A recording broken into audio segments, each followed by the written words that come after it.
வணக்கம்.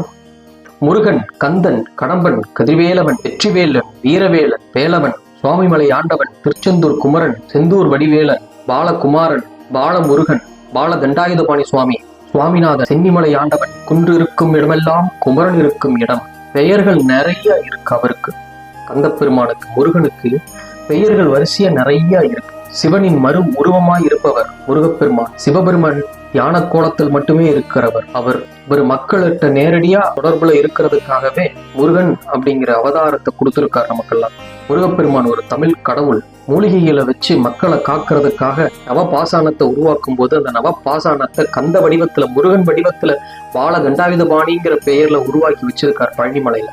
திருச்செந்தூர் தொழிலுக்கான ஸ்தலம். இப்படி கந்தப்பெருமானுக்கு முருகப்பெருமானோட வரலாறு நம்ம சொன்னோம்னா சொல்லிக்கிட்டே இருக்கலாம். நிறைய இருக்கு அவருடைய வரலாறு. அப்பேற்பட்ட கடவுள் முருகப்பெருமானுக்கு மிகவும் பிடித்தமான, அவரை நோக்கி அதிக அளவில் நாம் போற்றப்படும் பாராயணம் அப்படின்னு பாத்தீங்கன்னா கந்த சஷ்டி கவசம். இந்த கந்த சஷ்டி கவசம் தெரியாத மக்களே இருக்க மாட்டாங்க. அதை பாடாத ஆட்களும் இருக்க மாட்டாங்க, அதை கேட்காத ஆட்களும் இருக்க மாட்டாங்க. அந்த அளவு உலகெங்கும் பல இடங்கள்ல பெரிய அளவுல போற்றப்படும் ஒரு பாராயணமா இருக்கு. அந்த கந்த சஷ்டி கவசத்தை பத்தின வரலாறு இன்னைக்கு நம்ம பார்ப்போம்.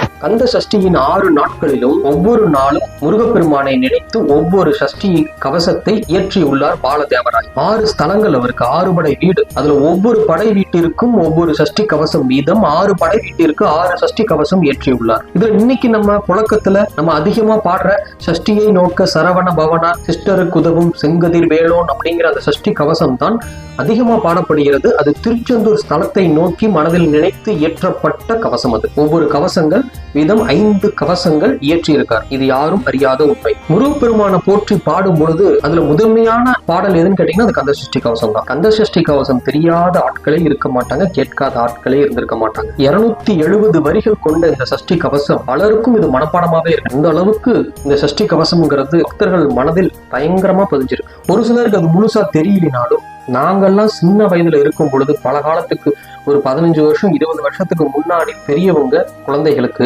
தனிமையில இருக்கும் பொழுதோ இல்ல தனியா ராத்திரி நேரத்துல எங்கிட்டாவது வெளியில போகும் பொழுதோ பயமா இருக்கும் பொழுதோ வரிய சொல்லி கொடுத்து இதை சொல்லிக்கிட்டே இரு, உனக்கு பயம் வராதுன்னு சொல்லி கொடுப்பாங்க. காக்க காக்க கனகவேல் காக்க, நோக்க நோக்க நொடியில் நோக்க, தாக்க தாக்க தடையற தாக்க, பார்க்க பார்க்க பாவம் பொடிபட.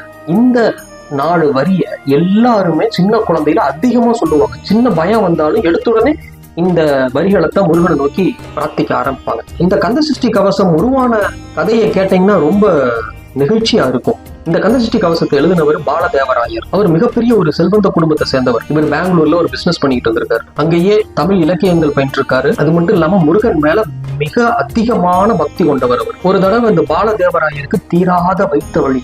எங்க போய் பார்த்துமே அதுக்கு எந்த தீர்வுமே கிடைக்கல. கடலில் போய் விழுந்து தன் உயிரை விட்டுறலாம் அப்படின்னு ஓட்டு பெங்களூர்ல இருந்து அவர் திருச்செந்தூர் வர்றாரு. திருச்செந்தூர்ல வந்து முருகனை கும்பிட்டு அந்த கடல்ல விழுந்து உயிரை விட்டுறலான்னு வர்றாரு. இப்ப அந்த திருச்செந்தூர் முருகன் கோயிலுக்கு இவர் வந்த உடனே பார்த்தா அந்த சஷ்டி திருவிழா 6 நாள் திருவிழா நடந்துகிட்டு இருக்கு, ஆரம்பமாகுது. அப்ப இவரு தன்னுடைய முடிவை ஒத்தி போடுறாரு. இந்த 6 நாள் திருவிழாவை பார்த்துட்டு அதுக்கப்புறம் நம்ம போய் கடல்ல விழுந்து தற்கொலை பண்ணிக்கலான்னு போறாரு. இந்த 6 நாட்களிலும் ஒவ்வொரு நாளும் அந்த முருகப்பெருமானை நினைத்து வணங்க ஆரம்பிக்கிறார். அப்ப தன் முருகப்பெருமானுக்கு ஒப்படைச்சிட்டு கடலை டெய்லியும் குளிச்சுட்டு வந்து முருகனை மனசார வேண்டி தியானம் பண்ண ஆரம்பிச்சார். அப்படி ஒரு தடவை தியானம் பண்ணும்போது தியானத்துல கந்த பெருமான் வந்து காட்சி கொடுத்து கந்த சஷ்டி கவசத்தை ஏற்ற வைத்தார். அவர் ஒவ்வொரு நாளும் ஒவ்வொரு ஸ்தலத்திற்கும் ஒவ்வொரு ஸ்தல வரலாறையும் வச்சு இந்த கந்த சஷ்டி கவசத்தை 6 நாட்களுக்கு 6 ஸ்தலங்களுக்கு தேவையான கவசங்களை அவர் ஏற்றார். இந்த கந்த சஷ்டி கவசத்தை அவர் அரங்கேற்றிய ஸ்தலம் ஈரோடு மாவட்டத்தில் இருக்கிற சென்னிமலை முருகன் கோவில். இந்த தல முருகனை குறிக்கும் வகையில் சிறிகிரி வேலவன் சீக்கிரம் வருக அப்படிங்கிற வரியையும் அதுல அவர் வச்சிருப்பார். இந்த கந்த சஷ்டி கவசத்தை நம்ம எப்படி பாராயணம் பண்றது? திருவிழா நடக்கும் 6 நாட்கள் திருவிழா நடக்கிற சமயங்கள்ல ஒரு நாளைக்கு 36 முறை வீதம் 6 நாட்களுக்கு 216 முறை இந்த பாடலை நாம் பாட வேண்டும். இதை பாடும்போது எனக்கு எந்த பிரச்சனை இருந்தாலும் அப்பனே முருகா கந்த கடம்பனே கதிராம வேளனே, நீதான் வந்து எனக்கு எல்லா பிரச்சனையும் தீர்த்து கொடுக்கணும், என்னுடைய தேவை என்னவோ அதை நீ அறிந்து செயல்படுத்தி கொடுக்குமாறு இந்த பாராயணம் செய்து வர எல்லா நன்மைகளும் நடக்கும் என்பது ஐதீகம். இது அந்த 6 நாட்கள் மட்டும் கிடையாது. சஷ்டி தினத்திலையும் இல்ல செவ்வாய்க்கிழமைகளிலும் நீங்க இந்த கந்த சஷ்டி கவசத்தை பாராயணம் பண்ணலாம். அப்படி இந்த கந்த சஷ்டி கவசத்தை நீங்க எல்லா நாட்களும் முழுமையா பாராயணம் பண்ண முடியலனாலும் இதுல முக்கியமான முருக மந்திரம் இடையில இருக்கு. அந்த வரிகளை மட்டுமாவது நீங்க தினமும் காலையிலயும் சாயந்தரமோ இல்ல சஷ்டி அன்னைக்கோ இல்ல செவ்வாய்க்கிழமைகளிலோ சொல்லி வரலாம். அது என்ன மந்திரம்னு கேட்டீங்கன்னா, ஐயும் கிளியும் அடைவுடன் சவ்வும், உய்யொளி சவ்வும் உயிரையும் கிளியும், கிளியும் ஜவ்வும் கிளரொளி எய்யும், நிலை பெற்றென்முன் நித்தமும் ஒளிரும், சண்முகன் தீயும் தனியொளி யொவ்வும், குண்டலியாம் சிவ குகண்டினம் வருக. இந்த மந்திரத்தையாவது தினமும் காலையிலும் சாயந்தரமும் சொல்லி வர அந்த கந்தப்பெருமானின் அருள் நமக்கு என்னைக்குமே நிலைச்சு நிற்கும். இதுல இன்னொரு முக்கியமான ஒரு தகவல் என்னன்னு கேட்டீங்கன்னா, இந்த கந்தசஷ்டி கவசத்தை கர்ப்பிணி பெண்கள் விடாம தவறாம அதை பாடி வர வர அவங்களுக்கு கர்ப்பத்தில் இருக்கும் குழந்தை எந்த விதமான துன்பமும் இல்லாமல் எந்த விதமான கஷ்டமும் இல்லாமல் நல்லபடியா இருக்கும் அப்படிங்கிறது ஒரு வகையான ஐதீகம். நீங்க எந்த மந்திரத்தை சொன்னாலும் எந்த சொற்களை சொன்னாலும் உங்களுடைய உடல் ரீதியா உணர்வு ரீதியா அதை உணர்ந்து சொல்லும் பொழுது அதனுடைய பலன் முழுமையா கிடைக்கும். உடல்ல இருக்கிற ஒவ்வொரு உறுப்புகளும் அந்த அதிர்வுகளை கொடுக்கும் பொழுது அது தன்னால அந்த மாற்றத்தை கொடுக்கும்.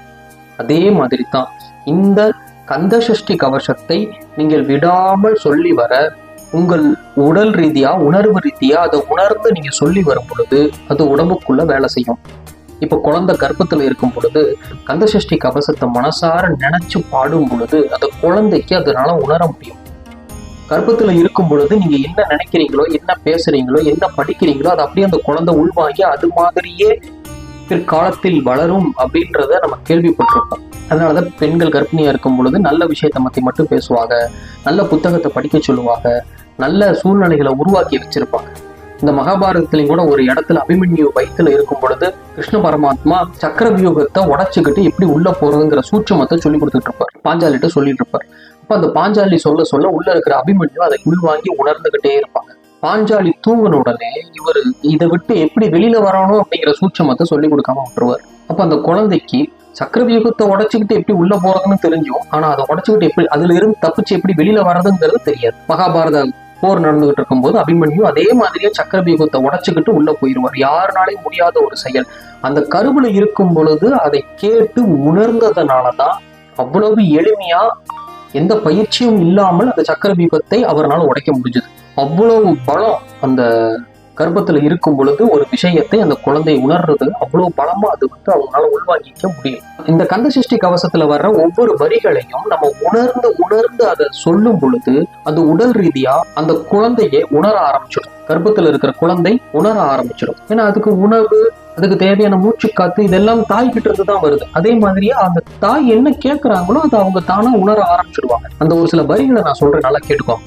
அடியேன் வதனம் அழகுவேல் காக்க, பொடிபுனை நெற்றியை புனிதவேல் காக்க, கதிர்வேல் இரண்டும் கண்ணினை காக்க, விதி செவி இரண்டும் வேலவர் காக்க, நாசிகள் இரண்டும் நல்வேல் காக்க, பேசிய வாய்தனை பெருவேல் காக்க, முப்பத்திருபல் முனைவேல் காக்க, செப்பிய நாவை செவ்வேல் காக்க, கண்ணம் இரண்டும் கதிர்வேல் காக்க, என் இளங்குழந்தை இனியவேல் காக்க, மார்பை ரத்னம் வடிவேல் காக்க, சேரில முனைமார் திருவேல் காக்க, வடிவேல் இருத்தோள் வளம்பெற காக்க, பிடரிகள் இரண்டும் பெருவேல் காக்க, அழகுடன் முதுகை அருள்வேல் காக்க, பழுபதி நாரும் பருவேல் காக்க, வெற்றிவேல் வயிற்றை விலங்கவேல் காக்க. இந்த மாதிரி அந்த கந்தசஷ்டி கவசத்துல இருக்கிற காக்கன்னு அந்த சொல்லும் போது நீங்க சொல்லி பாருங்க, அந்த காக்கங்கிற வார்த்தை உங்கள் அடி வயிற்றுல அது நிற்கும்.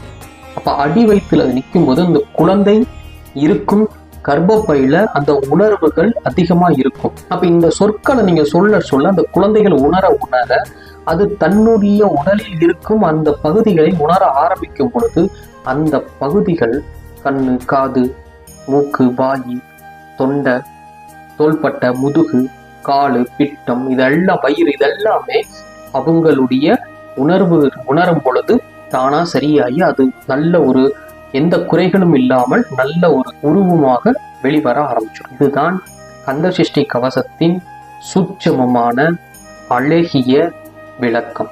அதனால கர்ப்பிணி பெண்கள் தினமும் காலையிலும் மாலையிலும் இல்ல நீங்க எந்நேரம் சும்மா இருந்தாலும் கந்தசஷ்டி கவசத்தை விடாம படிச்சுக்கிட்டு வாங்க. அந்த குழந்தை தன்னைத்தானே உணர்வு ரீதியா பலமாயிருவாங்க.